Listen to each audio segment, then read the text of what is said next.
very significant and a structural change in the market. The Economist magazine called this segment of the market grossly inefficient, which gives you an idea of the issue that's being addressed. The whole market model is being changed, that the push model, where broker-dealers provide research effectively free of charge to their clients, is being replaced by a pull model, where investment managers have to ask for research.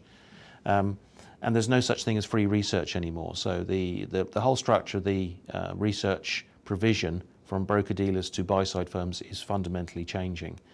So yeah, no, it's much more than just a technical change. It's an attempt by regulators to change the structure of the market.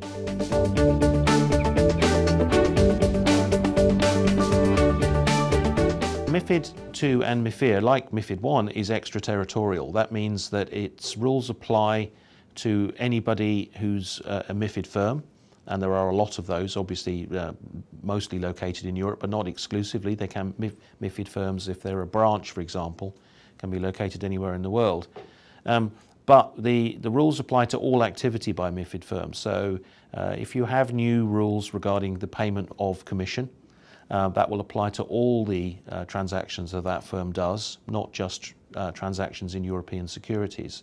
So if you're a European buy-side firm transacting fixed income markets in Asia or Australia or the United States, the commission unbundling structures that apply in Europe will be applied to those transactions as well. So it has a very extraterritorial nature.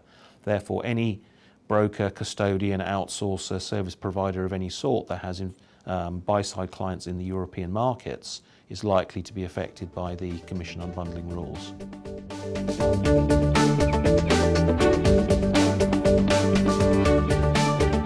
The likely impact in the longer term of the new rules is very hard to determine at this point in time. This is a structural change in the market. It's quite a fundamental change of rules and process. So there are several potential outcomes. So it's not possible to be definitive about it.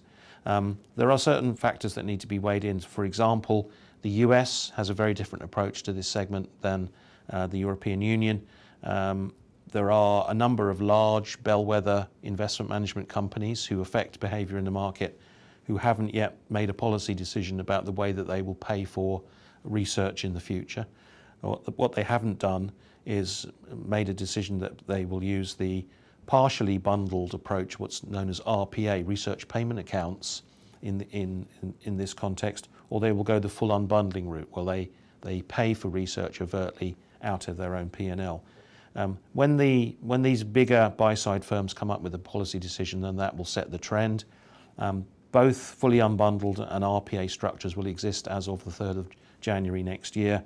But I think it's likely that the operation of research payment accounts is likely to be quite heavy, quite cumbersome, and therefore the market may well come to the conclusion that it's not worth it, and that the full unbundled route, which has already been adopted by a number of buy-side firms, is likely to be the long-term trend that most firms will adopt. But at least for another couple of years, the mixed models, both models existing, will be a feature that service providers around the world, because as we know this is extraterritorial, will have to be able to cope with.